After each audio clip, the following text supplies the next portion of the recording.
इस्तकबाल है आपका न्यूज़ 18 जम्मू कश्मीर लद्दाख हिमाचल में। मैं हूं विशाल। बात फिर जम्मू कश्मीर की। ये जम्मू कश्मीर जो हिंदुस्तान का ताज कहा जाता है, जो हिंदुस्तान की शनाख्त में, हिंदुस्तान की पहचान में एक कीमती नगीने की तरह है, ताज की तरह है। लेकिन ये ताज आज मोहताज है। किस बात के लिए? ये ताज मोहताज इस बात के लिए है कि जो हमारा हक था, जो हमसे ले लिया गया था और हमें वापस करने का वादा किया गया था, वो हमें वापस कर दो। हम बात कर रहे हैं रियासत के दर्जे की बहाली की। ये बहाली का लफ्ज ही बताता है कि रियासत का दर्जा पहले था, अब नहीं है, उसे बहाल किया जाना है। कौन करेगा बहाल? मरकज की हुकूमत। मरकज की हुकूमत ने ही कुछ जरूरियात और जैसे भी इसको सेफ्टी और सिक्योरिटी के मामले के मद्देनजर 5 अगस्त 2019 को जम्मू कश्मीर को रियासत से तब्दील करके उसे टेरिटरी में बदल दिया था, यूनियन टेरिटरी। और जम्मू कश्मीर और लद्दाख, जम्मू कश्मीर एक अलग टेरिटरी, लद्दाख अलग टेरिटरी। लेकिन यह वादा किया गया था कि बहुत जल्द हम जम्मू कश्मीर के राज्य के दर्जे की बहाली कर देंगे, यानी जो जम्मू कश्मीर के पास पहले से था वो उसे हमने लिया है, फिर दे देंगे। इसी को लेकर पूरी सियासत इसके इर्द गिर्द घूम रही है जम्मू कश्मीर की। और जो हालिया चुनाव हुए थे, उस चुनाव में भी ये एक अहम मुद्दा रहा था। हालांकि इस मुद्दे के साथ 370 का मुद्दा भी था, लेकिन यह भी एक अहम मुद्दा था। और खास तौर से वो पार्टियां, चाहे वो नेशनल कॉन्फ्रेंस हो, पीडीपी हो, कांग्रेस भी, यहां तक कि और दूसरी भी तमाम पार्टियां, उन्होंने इसको एक मुद्दा बनाया था। चुनाव पूरे हो गए, सरकार का वजूद में आना हो गया, चीफ मिनिस्टर बनाए जाने थे, बन गए। लेकिन वो मांग, वो कह सकते हैं कि वो फरियाद का दामन अभी भी फैला हुआ है। तो इस पर आज हम चर्चा करेंगे कि 5 अगस्त 2019 के बाद से लेकर चुनाव होने तक और चुनाव के बाद अब तक इस मामले पर क्या कुछ हुआ और आगे इसको लेकर के हिकमत अमली अलग अलग पार्टियों की क्या है, इसमें करते हैं चर्चा।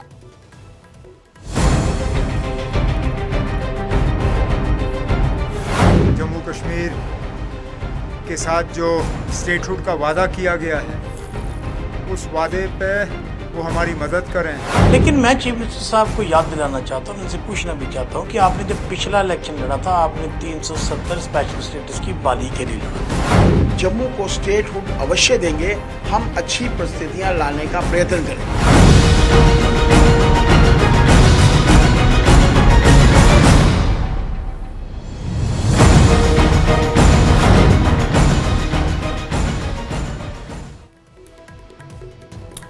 तो जैसा आपको पता है, हालिया कुछ महीनों से ये मांग बहुत तेज होती जा रही है और इस मांग को जम्मू कश्मीर की कांग्रेस यूनिट ने बहुत जोर शोर से जम्मू कश्मीर के लोगों के बीच उन्हें बेदार करने के लिए और उन्हें इसको लेकर के एक साजगार माहौल बनाने के लिए कांग्रेस ने बहुत कोशिशें की। वो हल्का लेवल तक उन्होंने जुलूस निकाले, पदयात्राएं की, एहतजाज किया।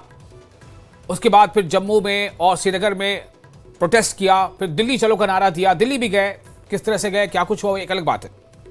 उसके बाद पीडीपी इस मुद्दे को उठाती ही रही है, बीजेपी ये कहती ही रही है कि भाई देने वाले तो हम ही हैं, यानी कि बीजेपी का कहना है कि जो हमारा शीर्ष नेतृत्व है वो जब चाहेगी वो दे देगी, अभी समय मुनासिब नहीं आया। लेकिन मतलब ये कि बीजेपी इसे लेकर के ये तो चाहती है कि जब राज्य का दर्जा उसे मिल जाए तो भाई हम भी कह सके कि हाँ, हमारी इसमें कोशिश रही है। लेकिन उस तरह से उस राज्य के दर्जे की मांग को लेकर बीजेपी उतनी मुखर नहीं है जिस तरह से नेशनल कॉन्फ्रेंस है, पीडीपी है। एनसी को शायद यह लगा कि कांग्रेस जिस तरह से इस मुद्दे को लेकर आगे बढ़ रही है, कहीं इस मामले में एनसी पिछड़ ना जाए, तो एनसी ने भी इसको लेकर के आवाज बुलंद कर दी। और अब सीएम उमर की जो पहल है वो ये है कि तमाम राजनीतिक दलों को, यानी ज्यादातर ऐसे राजनीतिक दल, सियासी जमातें जिनकी अच्छी खासी पहुंच है संसद के अंदर, जिनकी मौजूदगी है, उनको सीएम उमर ने लेटर लिखा है, उनके चीफ विप्स को लेटर लिखा है और ये अपील की है कि मरकजी हुकूमत पर इसी सेशन में एक दबाव बनाया जाए ताकि जम्मू कश्मीर का राज्य का दर्जा जो ले लिया गया था वो वापस दे दिया जाए, जैसा कि वादा है। इस पर आज का चर्चा करेंगे। हमारे साथ कुछ खास मेहमान है। जावेद हसन बेग है, नेशनल कॉन्फ्रेंस के एमएलए, आपका इस्तकबाल है। अजय भारती है, ex MLC BJP spokesperson, आपका भी इस्तकबाल है। Bashad Bukhari, senior leader PDP के और एक्स मिनिस्टर भी हैं।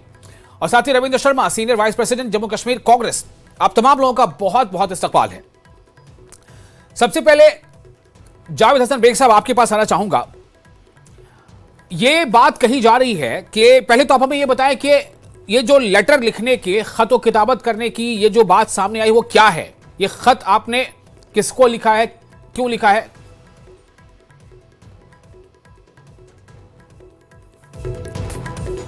और जावेद बेग शायद इस वक्त अभी हमारे साथ नहीं है। हमारी कोशिश होगी जब वो जुड़ेंगे तो उनसे हम बातचीत करें। अजय भारती हमारे साथ मौजूद है और रविंद्र शर्मा जी मौजूद है और साथ ही साथ हमारे साथ है इस वक्त चर्चा में शामिल एक और लीडर बशरत बुखारी। मैं अब इसकी शुरुआत रविंद्र शर्मा आपसे करना चाहता हूं, क्योंकि कांग्रेस ने इसका इस्तकबाल किया है जो एनसी ने इनिशिएटिव लिया है। तो मैं आपसे जानना चाहता हूं कि एनसी का ये इनिशिएटिव दरअसल क्या है और लेटर लिखे जाने से कितनी उम्मीदें हैं कि जो मांग कांग्रेस उठाती रही है और एनसी भी वो मांग उठा रही है तो वो पूरी हो जाएगी? देखिए, बात यह है कि मीडिया के माध्यम से पता लगा है कि कुछ पॉलिटिकल पार्टीज को उन्होंने चिट्ठी लिखी है और इसलिए हमने उसका इस्तेमाल किया। कोई भी और करे, कोई भी पहल करे, जो जदोजहद हम लड़ रहे हैं, हमारी रियासत हमारा हक, हम खैरात नहीं मांग रहे, ये अधिकार है, हमारी पहचान, हमारी शनाख्त, हमारा राइट्स और ये बुनियादी बेसिक जो है वो राइट है जो वादा किया गया। ये नहीं कि हम मांग कर रहे हैं, ये तो ऐलान किया गया था, उसको उस वादे को निभाया नहीं जा रहा। इसलिए कांग्रेस ने पहल की और कांग्रेस ने शायद कुछ लोगों को पहले लगा कि शायद कांग्रेस जो है वो ज़्यादा जदोजहद नहीं कर रही, लेकिन यह है कि हम तो 2019 से ही हमने उस फैसले को मंजूर नहीं किया था जी। और जो हमने कहा था हमारी कांग्रेस वर्किंग कमेटी है 6 अगस्त को कि अनडेमोक्रेटिक है, आर्बिट्रेरी है, यूनिलैटरल है, अनकॉन्स्टिट्यूशनल है। हाँ। मान लिया 370 पे मान लिया सुप्रीम कोर्ट का फैसला आ गया, लेकिन स्टेटहुड पे सुप्रीम कोर्ट ने भी ये कहा कि as soon as possible state को रिस्टोर किया जाए। और पार्लियामेंट के अंदर जनसभाओं में जम्मू कश्मीर के अंदर प्रधानमंत्री के मंत्री और फिर सुप्रीम कोर्ट में अंडरटेकिंग दे करके ये फैसला आया 11 दिसंबर 2023 को कि जम्मू कश्मीर हकदार है जी, statehood as soon as possible restore की जाए और 30 सितंबर तक चुनाव कराने थे। हम तो सोचते थे उससे पहले, क्योंकि सुप्रीम कोर्ट का ऑर्डर है, पहले रिस्टोर हो जाएगी, लेकिन इन्होंने शर्त रख ली कि चुनाव होगा उसके बाद। चलिए, मान लिया, हमने चुनाव लड़ा, सरकार बनी, आपको मैंडेट नहीं मिला और सरकार बनने तक उन्होंने वो वादा और वो डायरेक्शन इम्प्लीमेंट नहीं की। इसलिए हमने उसके साथ आस्ता आस्ता हमने कैबिनेट में शामिल नहीं हुए, हमने एजिटेशन शुरू की। हम समझते हैं कि ये पहल पहले होनी चाहिए थी, क्योंकि 21 जुलाई को जब अधिवेशन लगने की बात सुनी तो हमने ये प्रोग्राम कार्यक्रम बनाया, ऐलान किया, अपील की कि भाई हम हमारी रियासत हमारा हक लेकर के सारे गांव सब जगह गए हैं, जैसा आपने बताया जी, और सारे लोग साथ दें जो इसके हक में हैं। हमने तो बीजेपी को भी कहा कि आपका क्या स्टैंड है, अगर आप भी ये चाहते हैं तो क्यों नहीं मांग कर सकते कि भाई बीजेपी जहाँ 28 MLA चुन के आते हैं इस बात पे कि जो ही चुनाव होगा तो बीजेपी हमको स्टेटहुड दिलवाएगी, लेकिन वो तो मुकर गए और मुंह से जुबान भी नहीं खोलते, उल्टा हमको कहते हैं अप्रोप्रिएट टाइम। कहाँ लिखा है सुप्रीम कोर्ट के उसमें, कहाँ था पार्लियामेंट में अप्रोप्रिएट टाइम? 6 साल के बाद अभी अप्रोप्रिएट टाइम नहीं आया। हम स्टेटहुड बुनियादी मांग है, उसके बाद हम जमीन, नौकरी और जल जंगल जमीन रिसोर्सेज को बचाना चाहते हैं, लेकिन वो जब स्टेटहुड आ जाएगा उन बातों में चर्चा होगी। हमारी इस वक्त एक मांग है, restore statehood as soon as possible. अब वो एज सून का मामला भी खत्म हो गया जी। अब इस सेशन में तो एनसी ने अगर कोई पहल की है, मैंने कहा कोई हमारी मुखालिफ पार्टी, वो तो हमारे सहयोगी हैं, वो भी अगर पहल करेगी तो वो भी स्वागत है, ताकि इसको मोमेंटम मिले। ताकि मोमेंटम मिले। मेरी कोशिश होगी कि नेशनल कॉन्फ्रेंस से भी कोई हमारे साथ जुड़ जाए, चूंकि जावेद साहब कुछ तकनीकी वजह आ गई, वो जुड़ नहीं पाए, लेकिन फिलहाल इस चर्चा को आगे बढ़ाते हैं। अजय भारती जी, आपके पास मैं आना चाहूंगा। ये अभी रविंदर जी ये कह गए कि बीजेपी से भी हमने कहा था कि वो भी हमारे साथ आए और इस आवाज को बुलंद करें, तो क्या हुआ? बहुत शुक्रिया विशाल साहब जी, और मेरे को पैनलिस्ट्स को मेरी तरफ से नमस्कार जी। मुझे लगता नहीं कि इन्होंने किस बीजेपी को कहा है, पता नहीं, ये तो अपने जो सहयोगी जो पार्टी है, इनके अलायंस पार्टनर्स है, उनको भी मीडिया के थ्रू ही एड्रेस करते हैं। कम्युनिकेशन ब्रेक इतना हुआ है कि ये मीडिया के थ्रू एक दूसरे को कम्युनिकेशन, उसको कम्युनिकेशन कहते हैं कि मालूम नहीं है। लेकिन जहां तक एक जम्मू कश्मीर का स्टेटहुड का सवाल है, ये अननेसेसरली इसको तूल दिया जा रहा है। ये लोगों में इशू नहीं है, ये पार्टीज में इशू है, क्योंकि लोग जानते हैं भारतीय जनता पार्टी के शीर्ष नेतृत्व ने प्रॉमिस किया है और वो अप्रोप्रिएट टाइम पर हो ही जाएगा, उसमें कोई ऐसा दिक्कत नहीं। उससे पहले जो कदम जिस पर फोकस करना चाहिए, जो गवर्नेंस पर फोकस होना चाहिए, वो उसकी तरफ तो ध्यान है नहीं। अलायंस पार्टनर होने के नाते कांग्रेस के भी जिम्मेवारी बनती है कि जो प्रॉमिसेस इन्होंने चुनाव के दौरान किया था, उन चुनाव के प्रॉमिसेस को, उन वादों को पूरा करें। उस तरफ तो इनका अटेंशन जाता नहीं है। और बाकी जो बातें हैं उसकी तरफ, ताकि लोगों को तवज्जो गवर्नेंस से हटे। इशू सिंपल है, ये गवर्नेंस से ध्यान हटाना चाहते हैं और आपस में कंपटीशन है। जैसे आपने भी ध्यान में दिलाया ये कि नेशनल कॉन्फ्रेंस को लग रहा है कि कांग्रेस शायद आगे निकल गई, फिर वो लोगों को जस्टिफाई कैसे करेंगे, इसलिए वो आप चिट्ठी लिख रहे हैं। भाई उनके मेंबर पार्लियामेंट है 2, वो क्या कर रहे हैं पार्लियामेंट में? उन्होंने कोई ऐसा उस पर मूवमेंट किया क्या? तो ये सिर्फ लोगों को उनका अटेंशन डाइवर्ट करने के लिए, उनका ध्यान इधर उधर भटकाने के लिए ये सारे कर रहे हैं। गवर्नर इशू पर जो फेलियर्स है और स्टार्ट फेलियर्स है, उन्होंने उनकी तरफ से ध्यान हटाना, पोल प्रॉमिसेस को वो डिलीवर कर नहीं पा रहे हैं, इसलिए वो भाई जब स्टेट था तब भी आपने कौन सा कमाल कर दिया? तब क्या किया आपने? लोगों के राइट्स को डिनाई कर दिया क्या? आप इसीलिए स्टेट होनी चाहिए क्या? आज ही अगर आप देखोगे सीआई के एक ये आया है कि भाई कैसे ओवरग्राउंड वर्कर्स फंडिंग का किस तरह से ये कर रहे हैं, क्या वो समाप्त हुआ क्या? आप खुद ही कहते हैं कि भाई टेररिज्म खत्म नहीं हुआ। तो इन पार्टीज को मुझे लगता है कि गवर्नेंस पर ध्यान देना चाहिए। स्टेटहुड तो होना ही है, फिर सुप्रीम कोर्ट में 8 को तारीख है, इतनी जल्दबाजी क्या है? समझ नहीं आ रही है, क्योंकि अगर आप सुप्रीम कोर्ट पर ही विश्वास कर रहे हैं। लेकिन अजय भारती जी, मेरा एक सवाल आपसे ये होगा कि अगर बीजेपी भी ये चाहती है, अगर बीजेपी की जम्मू कश्मीर की यूनिट भी ये चाहती है कि बीजेपी यानी कि जम्मू कश्मीर का जो राज्य का दर्जा उसे वापस मिल जाए, तो क्या आपको लग रहा है कि 6 साल का वक्फा थोड़ा कम है या ज्यादा है, क्या है? टाइम का रिलेशन नहीं है इसमें, सिचुएशंस पर का मैंने जैसे बताया, आज ही सीआईके काउंटर इंटेलिजेंस कश्मीर की तरफ से जो एक छापेमारी हुई है और उसमें से इश्यूज निकले हैं।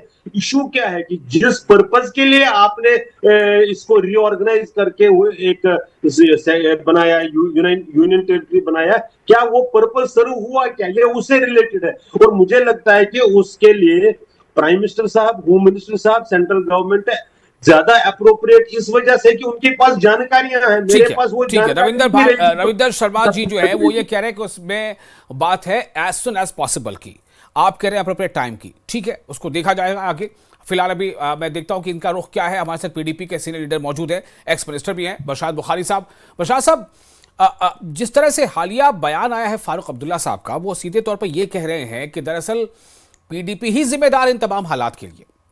यानी क्या आपको लग रहा है कि कहीं ना कहीं अब वो वक्त आ गया है कि जब राज्य दर्जा की बहाली जो है, जो मांग है, वो शायद ऐन मुमकिन है कि वो उसका वक्त आ गया है, वो दर्जा बहाल कर दिया जाए? तो क्या अब इस बात की होड़ मच रही है कि कौन इसका क्रेडिट पहले ले जाएगा या किसे इसका क्रेडिट मिलना चाहिए? और शायद इसलिए एक पार्टी दूसरे को डिस्क्रेडिट कर रही है और ये बताने की कोशिश कर रही है कि हम आगे सबसे ज्यादा इसमें। शुक्रिया, आपने 2-3 सवाल पूछे, मैं कोशिश करूंगा मुख्तसरन बात करने की। जो डॉक्टर फारूक साहब मोहतरम की बात कर रहे हैं, जो उन्होंने कहा कि हम कसूरवार हैं, आप उनसे पूछिएगा कि जब इल्हाक हुआ 47 में तो किसने इल्हाक किया? हिंदुस्तान के साथ तो नेशनल कॉन्फ्रेंस ने ही इल्हाक किया ना। और क्या वहां पे लिखा था इल्हाक में कि सिर्फ कांग्रेस पार्टी के साथ इल्हाक है कि मुल्क हिंदुस्तान के साथ इल्हाक है? क्या वहां पे यह लिखा गया था कहीं कि जम्मू कश्मीर में सिर्फ एक ही पार्टी रहेगी, नेशनल कॉन्फ्रेंस, और कोई पार्टी नहीं आएगी? या अगर कांग्रेस मरकज में सरकार में नहीं आई तो फिर इलाक नहीं है? हवा में बातें करते हैं, इधर उधर की हाँकते रहते हैं, असल बात पे नहीं आते हैं। आज जो वो कह रहे हैं, इन्होंने कहा कि उमर साहब ने चिट्ठी लिखी 40 पार्टीज को। आप मुझे बताइए, आप तो सहाफी हैं, इन 40 पार्टियों में से कितनी पार्टीज थी जिन्होंने 5 अगस्त को हमारे हक में वोट दिया? हमारे हक में यानी इस रीऑर्गेनाइजेशन एक्ट के खिलाफ वोट दिया? कितनी पार्टीज हैं? एक पार्टी ये भी है हमारी अपनी, क्या बोलते हैं उसको, आम आदमी पार्टी, वो केजरीवाल साहब खुद तरले कर रहे हैं कि दिल्ली को पूरी स्टेट का दर्जा दिया जाए। और अक्सर बेशतर आपने देखा होगा कि उनको किस तरह से वहां के लेफ्टिनेंट गवर्नर के साथ लड़ाइयां रहती थी। लेकिन उसी केजरीवाल साहब ने रीऑर्गेनाइजेशन एक्ट में को वोट दिया, जिसमें एक हमारे सारे इख्तियारात दफा 370, 35 वगैरह वगैरह छिन गए। और तो और उस रीऑर्गेनाइजेशन एक्ट में स्टेट को यूटी के दर्जे तक लाया गया, उसको भी उन्होंने वोट कर दिया। उस शख्स की पार्टी ने जो खुद स्टेट ढूंढ रहा है।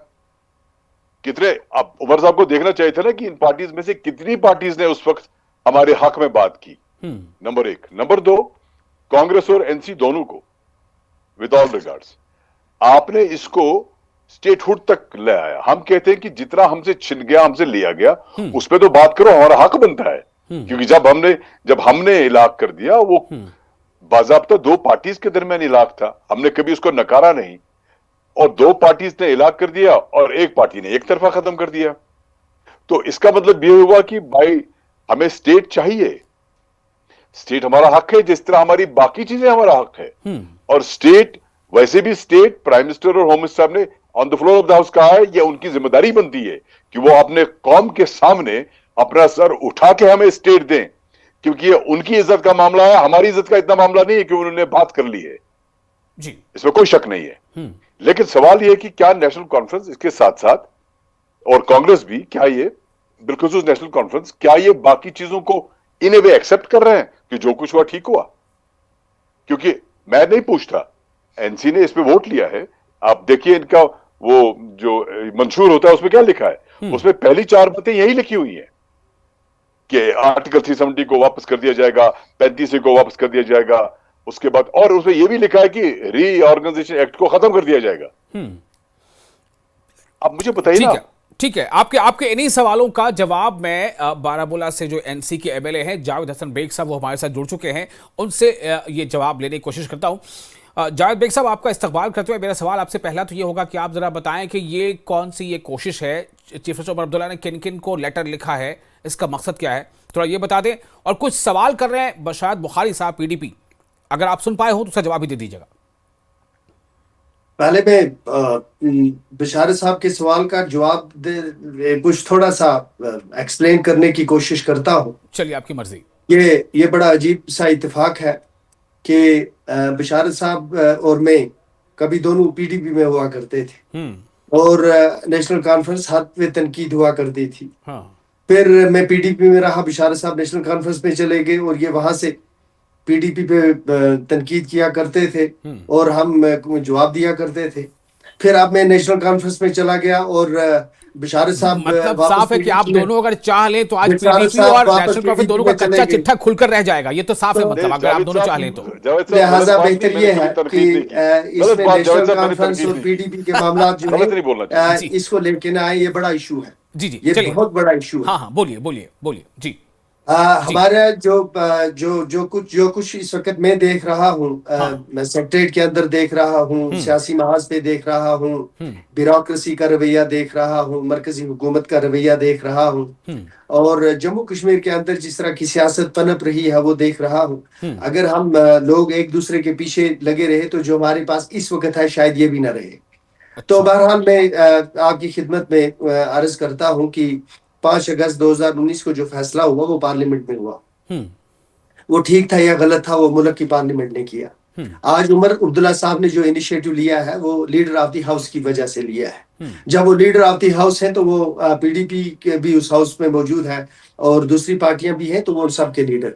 जब उन्होंने सारी पार्टियों को चिट्ठियां लिखी हैं और उनके विप चीफ विप्स को चिट्ठियां लिखी हैं और ऑनरेबल प्राइम मिनिस्टर साहब से भी रिक्वेस्ट की है, एक बार नहीं कई बार रिक्वेस्ट की है, ऑनरेबल होम मिनिस्टर साहब से भी रिक्वेस्ट की है, हमारे मेंबर पार्लियामेंट्स भी वहां बार बार इस पे बात कर रहे हैं। तो हमने ये पार्टी लाइन्स पे चिट्ठियां नहीं लिखी हैं, हमने पार्लियामेंट के अंदर जो जमातें मौजूद हैं उनके चीफ विप्स को चिट्ठियां लिखी हैं कि एक पार्लियामेंट के अंदर एक कंसेंसस बनाए और एक कंसेंसस के जरिए आप खैर सगाली के तौर जो सुप्रीम कोर्ट के सामने आपकी अपनी कमिटमेंट है, जब सुप्रीम कोर्ट ने एक ऑब्जर्वेशन दी थी उसको पूरा करें।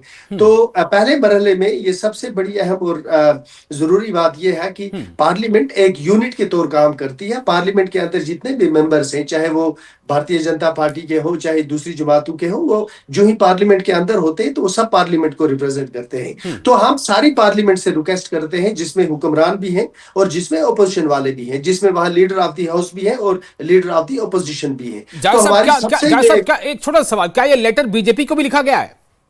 बीजेपी के साथ तो हमारी हर दिन ये डिस्कशन होती है। ऑनरेबल चीफ मिनिस्टर साहब कई बार ऑनरेबल होम मिनिस्टर साहब से, ऑनरेबल प्राइम मिनिस्टर साहब से और कई कैबिनेट मिनिस्टरों से मिल चुके हैं। खत में लिखा है क्या? तो ये जो चीफ मिनिस्टर साहब का इनिशिएटिव है ऑनरेबल प्राइम मिनिस्टर साहब के सामने या जो बाकी लोग हैं, इसमें हम सारी पार्लियामेंट के अंदर जितनी जमातें हैं सबको ऑन बोर्ड लेना चाहते हैं और उससे रिक्वेस्ट करते हैं कि जम्मू कश्मीर को अगर आप अपना ताज समझते हैं तो फिर मेहरबानी करके इस ताज को सर के ऊपर रख लें ताकि रियासत का दर्जा बहाल हो जाए। और उसके बाद फिर जो आगे का सफर होगा वो जम्मू कश्मीर की सारी सियासी जमातों को यकजा होकर करना पड़ेगा, ताकि जो मजीद हम राहत चाहते हैं, सियासी और इक्तिसादी राहत चाहते हैं मुल्क की पार्लियामेंट से, उसमें भी एक कंसेंसस के साथ जम्मू कश्मीर के सियासतदानों को, सियासी जमातों को बड़े तहम्मुल के साथ, बड़े तदब्बुर के साथ एक दूसरे का हाथ थाम के ये सफर आगे तय करना होगा। तब जाकर हम अपनी कौम के लिए वो कुछ हासिल कर पाएंगे, चाहे वो जम्मू के लोग हैं चाहे वो कश्मीर के लोग हैं, जिसका हम लोगों के सामने तकाजा करते हैं। अब मैं सिर्फ एक नुकता और आपकी खिदमत में अर्ज करूंगा। हाँ, बोलिए। ये जो पिछला इलेक्शन था, इसमें आप पीडीपी का मैनिफेस्टो देखें, बिल्कुल हमारे मैनिफेस्टो, नेशनल कॉन्फ्रेंस के मैनिफेस्टो के साथ मिलता जुलता मैनिफेस्टो था। कांग्रेस का मैनिफेस्टो देखें, उसमें आपको एक फर्क लगेगा कि वो 370 के हवाले से उनका स्टैंड नहीं था, लेकिन हमारा और पीडीपी का तो बिल्कुल तकरीबन मिलता जुलता स्टैंड था। तो ये जो लोगों ने हम पर एतबार किया है, सियासी जमात की हैसियत से एतबार किया है, तो इसका मतलब ये है कि जब हम आगे बढ़ेंगे तो हम जम्मू कश्मीर की नुमाइंदा के तौर आगे बढ़ रहे हैं, एक जमात के तौर। अगर हम कुछ हासिल करेंगे तो वो सारे जम्मू कश्मीर के लिए होगा। खुदा न करे जो लोग इसमें खुश हो रहे हैं कि हमारा स्टेटहुड बहाल नहीं हो रहा, कई और दूसरे मामलात हैं जिसमें आगे का सफर जो है वो एक दुश्वार गलियों से हम गुजर रहे हैं, जो लोग इसमें खुश हो रहे हैं ये सियासतदान नहीं है। लेकिन ये कौन लोग हो सकते हैं? ये तो बड़ी अजीब सी बात आप कर रहे हैं। ऐसा कौन हो सकता है जो खुश हो रहा होगा कि राज्य का दर्जा का बहाली नहीं हो रहा है? तो ये आपको मैं बताता हूं कि जब आप ये प्रोग्राम खत्म करेंगे तो आप खुद सोच लेना कि बजाय इसके कि इस वक्त हम सबका एक यूनाइटेड आपका इशारा हमारे पैनलिस्ट में से किसी पर तो नहीं है। मेरा सवाल सीधा है, हम क्या बशारा साहब खुश होंगे कि राज्य का दर्जा नहीं मिल रहा है? क्या रविंदर जी खुश होंगे या क्या अजय भारती जी खुश होंगे? मेरी बात सुनिए ना, मैं ये कहता हूं कि ये जो रियासत है, ये रियासत का दर्जा जब बहाल होगा तो हम सबका बहाल होगा ना। तो इस वक्त जो भी कोशिश की जाएगी लीडर ऑफ द हाउस की तरफ से, हम सबको उनका साथ देना चाहिए कि इस वक्त उनकी टांगें खींचनी चाहिए। तो ये जो टांगें खींचने वाले लोग हैं, ये इस हुकूमत को नाकाम देखना इसलिए चाहते हैं कि इनका इख्तिदार खो गया है, ये अपने इख्तिदार को ढूंढ रहे हैं। हाँ। इनके लिए ना रियासत माने रखती है ना गवर्नेंस माने रखती है। तो ये जो इनकी जो नीयत है, इसी नीयत की वजह से इस वक्त ये लोग आपको असेंबली के अंदर दिखाई नहीं देते। They have not lost. ये इन्होंने इलेक्शन इसलिए नहीं हारा कि लोग इनको नापसंद करते थे, इनकी नीयत दुरुस्त नहीं थी। इसलिए मेरी गुजारिश इन लोगों से है जो इस वक्त उमर अब्दुल्ला, भाई देखिए, मुझे लगता है रविंदर जी, आप या बशारा साहब, आप या अजय भारती जी, आप में से किसी को लग रहा है कि ये इशारा, ये हमला आपकी तरफ है, तो प्लीज आप अपना हाथ उठा दें, मैं आपके पास आऊंगा जवाब लेने के लिए। सबकी विन-विन सिचुएशन होगी। चलिए, ये मुझे लगता है कि ये तीन निशाने पर लगा है। बशार साहब, क्या आपको लग रहा है कि ये निशाना, ये हमले नेशनल कॉन्फ्रेंस की तरफ से, जावेद बिग हसन साहब की तरफ से आपके ऊपर है, पीडीपी पर है? नहीं, मैं बताऊंगा आपको एक बात। पहले जो जावेद साहब ने फरमाया कि ये जो मैंने बात कर ली, ये मैंने डॉक्टर फारूक साहब के बयान के एतबार से बात की। जब आपने पूछा कि उन्होंने पीडीपी पर इल्जाम दे दिया, जब उन्होंने पीडीपी पर इल्जाम दे दिया तो उस वक्त मेरे मोहतरम जावेद साहब एमएलए थे पीडीपी में, और इन्होंने उस वक्त मुझे याद है बहुत शानदार तकरीर की थी एनसी के खिलाफ ऐवान में। तो इन्हें अच्छा, अगर NC के उन्होंने खिलाफ हमको तकरीर कहा की थी जी। हाँ, जबरदस्त तकरीर की थी, अभी मौजूद है, रिकॉर्डिंग आप दे सकते हैं। जी, नंबर जी, 1। जी। नंबर 2, हम रियासत के दर्जे के खिलाफ नहीं है। हाँ। Don't twist it. और आपने बहुत अच्छी बातें की, हमको मालूम पड़ गया, हमें मालूम नहीं था, हम बड़े नालायक लोग हैं। बहुत अच्छी बातें की आपने, आपका बहुत शुक्रिया जावेद साहब। लेकिन टेस्ट मत दीजिए बात को। आपका मंशूर, हमारा मंशूर एक था। आप पहले 4 बातें देखिए उसमें क्या है। तो इन्हें आप सिर्फ स्टेट मांग रहे हैं, सरकार में रखे 50 MLA समेत। तो आप एक साइन कर रहे हैं ना इन ए वे कि हमें सिर्फ स्टेट चाहिए, बाकी की चीजों में कोई बातचीत नहीं। ये किसने कहा आपको हम क्या साइन बात है? कर रहे कौन सी हैं? बात है? नहीं नहीं, ये कि हम किसने क्या कहा हम नालायक साइन हो कर गए रहे हैं? नहीं, ये किसने कहा आपको हम साइन कर रहे हैं? इट इज दैट भाईजान, जब अगर 1000 किलोमीटर का किसी को सफर करना हो, सबसे पहले वो पहला कदम उठाता है। किसने कहा साइन कर रहे हैं? किसने कहा साइन कर रहे हैं? ये किसने कहा साइन कर रहे हैं? कब कहा साइन कर रहे हैं? करनी चाहिए। कब कहा साइन कर रहे हैं? खिलाफ है। कब कहा साइन कर रहे हैं? बकवास कर रहे हैं अगर आप उस वक्त तमीज है। आप हुकूमत का हिस्सा थे बीजेपी के साथ, आप मिनिस्टर थे बीजेपी के साथ, उस वक्त परमानेंट करवा लेना था। जब आप बीजेपी के साथ हुकूमत में थे, जब आप बीजेपी के साथ हुकूमत में थे, उस वक्त परमानेंट करवाना था। मैं बहुत ही माजरत के साथ, बहुत माजरत से आपसे गुजारिश करूंगा कि देखिए, कुछ तकनीकी दिक्कत हो जाती है जब दोनों एक साथ कहते हैं तो किसी एक की आवाज दब जाती है। जावेद साहब जी, आप बोले एक एक करके बोल दें, पहले आप बोल दें बशर साहब जो बोल रहे हैं, फिर जावेद साहब जवाब ले लूंगा। प्लीज फिर हमें बोलते हैं कि पार्लियामेंट क्या होता है, ज्वाइंट होता है, सारी जमातें होती है, से हमें पता ही नहीं कुछ, हम पहली बार पैदा हुए हैं। कमाल है यार, आपने आज तक आर्टिकल 370 के बारे में बात कब की, कब बात की आप लोगों ने? ठीक है, एक मिनट, हमने इस मैंडेट एक्सेप्ट कर लिया। ये कैबिनेट का हिस्सा थे, इनको कहे कांग्रेस ने नहीं लिखा, ये दफा 370 में बात करते ही नहीं है, इनका सिर्फ स्टेटहुड है, बीजेपी से। इसमें किसी को शक नहीं है। लेकिन आप समझाइए मत हमें, कानून समझाएंगे, आप पार्लियामेंट समझाएंगे, असेंबली समझाएंगे, हमें कुछ मालूम नहीं जी, हम कल के छोड़े हैं, हमें नहीं मालूम। आइंदा इस तरह बात मत किया करें आप, ध्यान रखिए, इस तरह बात मत किया करें आप भी डिक्टेट करने के लिए नहीं आए हैं, आप भी डिक्टेट नहीं कर सकते हैं। चलिए देखिए आप भी डिक्टेट नहीं कर सकते। यही मुझे अंदेशा इस बात का था कि दोनों आप ऐसे सीनियर लीडर्स हैं और दोनों ऐसे लीडर हैं जो दूसरे की पार्टियों में रह चुके हैं। बहरहाल यहाँ पर मुद्दा आज ये है कि स्टेटहुड के मुद्दे पर हर पार्टी अपनी पीछे तय कर रही है। रविंदर शर्मा जी, आप कुछ कहना चाह रहे हैं, आप कुछ कहिए जरा, ये हम लोग मुद्दे से कहीं भटक ना जाए। हम आज पीडीपी वर्सेस एनसी करने नहीं बैठे, हम आज इसलिए बैठे हैं कि इस मुद्दे पर किसकी हिकमत अमली क्या है। रविंदर जी बोलिए। रविंदर जी, आपने दो दोस्तों को लड़ा दिया, मैंने देखा जी, और उन्होंने खुद ही बता दिया कितनी पक्की दोस्ती है बुखारी साहब की और बीजेपी के साथ अलायंस किया। ये दोस्ती अगर जम्मू कश्मीर के आवाम के काम आ जाए तो बल्ले बल्ले। ये देखिए, आवाम के काम में ये तो वादा सब है, लेकिन बात यह है कि चुनाव के बाद चुनाव हुआ, सेट के अंदर में ना हम हैं ना ये हैं, देने वाले नहीं है। ये भाजपा ये ठीक कहती है, लेकिन ये खैरात नहीं है जी। बशर साहब थोड़ा सा प्लीज कूल डाउन। जावेद साहब प्लीज कूल डाउन। देखिए, आज हम जम्मू कश्मीर के आवाम के हक के लिए बातें कर रहे हैं, थोड़ा सा, फिर कभी हम लोग एक दूसरे को मौका देंगे और बातें करने के लिए। रविंदर जी कुछ कहना चाह रहे हैं, प्लीज सुन लेते हैं जी, प्लीज बराए करम जी। रविंदर जी अपनी बात पूरी कीजिए। देखिए, मैं ये कह रहा हूँ, ये देखो, जब असेंबली के चुनाव हुए जी, उस वक्त ये गला फाड़ के गृह मंत्री ने कहा कि पहले चुनाव फिर स्टेटहुड, ठीक है, और सुप्रीम कोर्ट की डायरेक्शन जो है वो 11 दिसंबर 2023 को आ चुकी थी। ना देने वाले ना पीडीपी है, ना नेशनल कॉन्फ्रेंस है, ना कांग्रेस है। वो उस वक्त भी भारतीय जनता पार्टी थी, लेकिन जो सत्ता में है जी 10 साल से 11 साल से, जब से तोड़ा हुआ जम्मू कश्मीर का राज्य, तब से वही है। और उन्होंने बार बार वादा किया, हम उनको कहते हैं जो वादा किया वो निभाना पड़ेगा, और सुप्रीम कोर्ट की डायरेक्शन है, उसको आपको ओबे करना है। ठीक है। ये गुस्सा, ये हिकमत अमली सब कुछ उसी चीज को हासिल करने के लिए है कि राज्य को रियासत का दर्जा मिल जाए।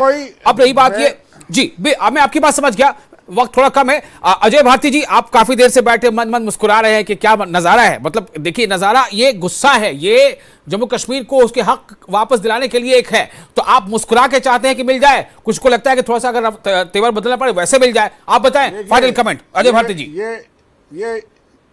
ये इशारा अजय भारती जी की तरफ से थे, ऐसे दबाने जो की उनका भी कोशिश था और खासकर हमारा भी है कि कांग्रेस यही एक पार्टी मैं है जो नहीं कांग्रेस चाहती के जो हमारे बेग साहब है उन्होंने एक बात कही कि उमर अब्दुल्ला साहब ने as leader of the house ये लेटर लिखी। क्या उन्होंने लेटर लिखने से पहले जो हाउस में जो पार्टियां हैं क्या उनके साथ बैठने का जहमत फरमाई? एक बार उनके साथ बैठ लेती तो जो वो बाकियों के साथ कंसेंसस बनाने की कोशिश कर रहे हैं खुद उसको फॉलो नहीं कर रहे। ये सारा लोगों का अटेंशन डाइवर्ट करने के लिए, गवर्नेंस इशू को लोगों की ध्यान से हटाने के लिए ये सारी एक दूसरे के ऊपर बाहर देना, ये सिर्फ उसके लिए है। इसलिए हम कह रहे हैं कि स्टेट बाद में फर्दर किसी को एतबार में नहीं लेता। पार्टियों के जहनों में जब उन्होंने ये फैसला अगर किया है सही। तो वो एक मेजॉरिटी को रिप्रेजेंट करते हैं। बीजेपी के प्रेसिडेंट को लिखा भारतीय जनता पार्टी उस मेजॉरिटी का हिस्सा बीजेपी नहीं के है। प्रेसिडेंट को लेटर लिखा क्या? तो ये आपने उसका सवाल नहीं, जवाब नहीं देंगे क्योंकि ये भी पॉलिटिक्स कर रहे हैं, नैरो पॉलिटिक्स कर ठीक रहे है, हैं। हर कोई सियासत कर रहा है, हदफ एक है, लेकिन किस रास्ते से चलकर सियासत करते वहां तक पहुंचना है ताकि मैक्सिमम जो एक क्रेडिट है वो उसे मिल पाए। सियासत का हासिल होता तो यही है बहरहाल, लेकिन कुछ ऐसा हो जाए कि जम्मू कश्मीर की आवाम के लिए बेहतर हो जाए, हमारी यही कोशिश होगी। आप तमाम पैनलिस्ट का, तमाम मेहमानों का बहुत शुक्रिया, आपने अपना कीमती वक्त दिया, और आप तमाम नाजरीन का भी, दर्शकों का भी। आप बने रहने देती JKLH के साथ, हमें दें इजाजत। मैं हूं विशाल।